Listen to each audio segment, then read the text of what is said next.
A man suffers from insomnia and chooses to work as a taxi driver in the night shift, hanging out in porn theaters. He becomes obsessed with the concept of saving the world and then focuses his efforts on rescuing Iris, a 12-year-old prostitute.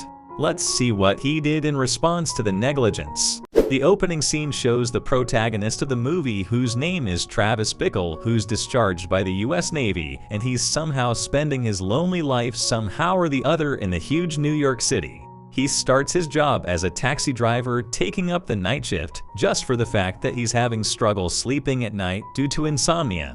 For him, the day never ended. All of this was an effect of the post-traumatic stress disorder he had due to the Vietnam War.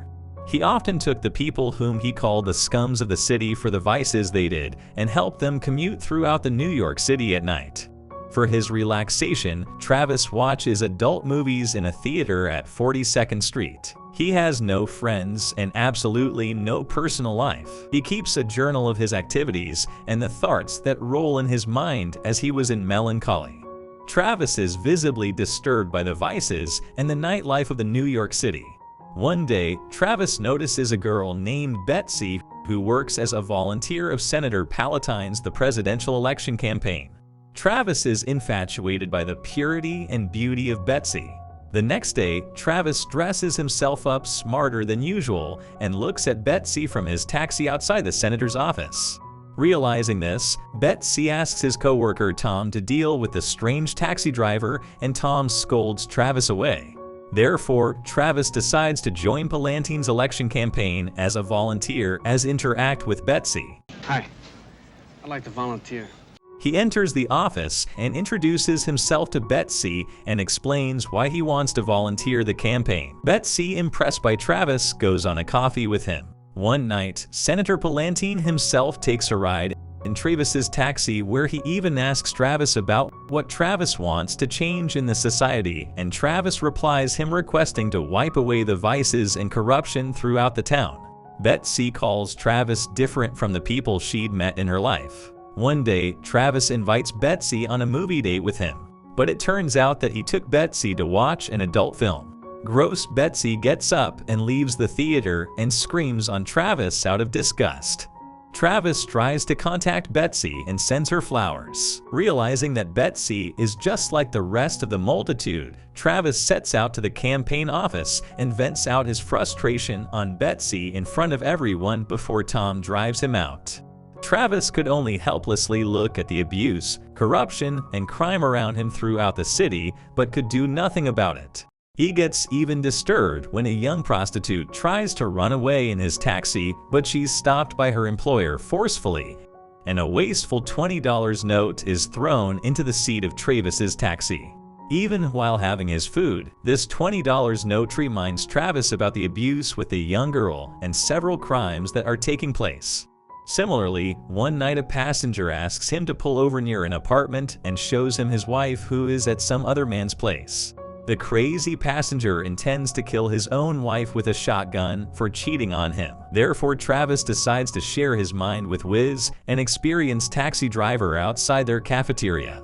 Not understanding Travis's position enough, Wiz just assures him that he'd be fine and goes his way.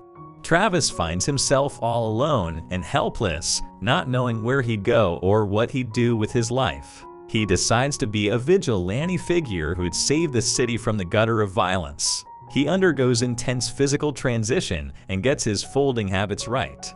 One day, he visits a gun dealer named Andy and buys 4 different handguns from him.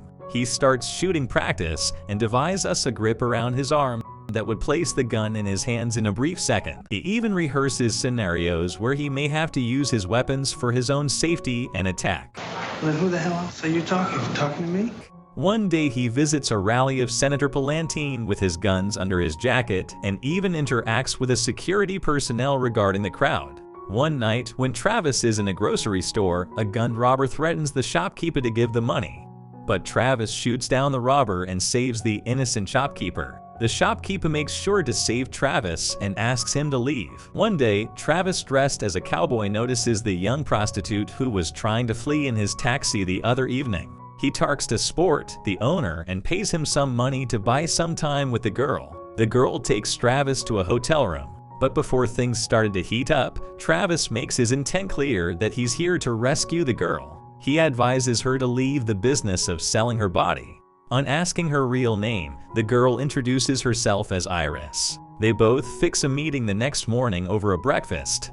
Travis tries to convince Iris that Sport is not a good man and he's simply exploiting her for his benefit. She must leave as soon as possible and go back to her parents. Travis returns home and writes a letter to Iris mentioning that he's soon going to die and she should go back to her parents. He puts some money in the envelope and leaves it on his table.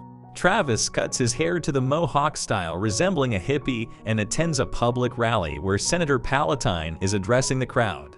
As usual, Travis is loaded with guns under his jacket, and he slowly approaches the senator while he leaves through the crowd. By the time he got his gun out, the Secret Service agents notice him suspiciously and chase him straight away. Travis runs for his life away from the crowd all the way to his place. Same evening, Travis goes to the East Village where Iris stays. Travis confronts Sport outside the brothel, and after the verbal spat, he shoots Sport dead with one gunshot. He further proceeds inside the hotel, brawling and killing the bouncers in his way. He's badly wounded while he tries to go upstairs.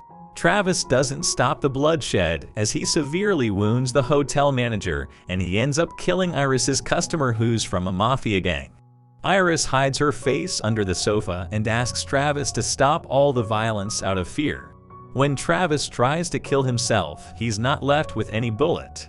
As soon as the police enters, Travis, who has got blood gushing around his neck and being badly wounded, points his forefinger to his head and falls unconscious. The next scene cuts to the newspaper cuttings of local newspaper, where Travis is portrayed as a hero for killing the criminals and oppressors and saving the young girl Iris from their grip safely. He's still admitted in the hospital as he's in a state of coma. As Iris has now returned back to her parents who live in Pittsburgh, Iris's father writes a letter to Travis expressing his gratitude for saving his daughter and delight for having Iris back in their family.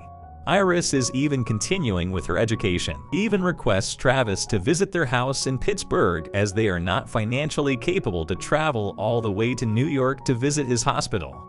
The next scene cuts to Travis talking to his group of taxi drivers when Betsy walks by and asks him for a lift. She gets into Travis's taxi as Travis drives in the direction to her house. Betsy appreciates Travis for saving the girl as she read from the newspaper. Travis acknowledges it happily.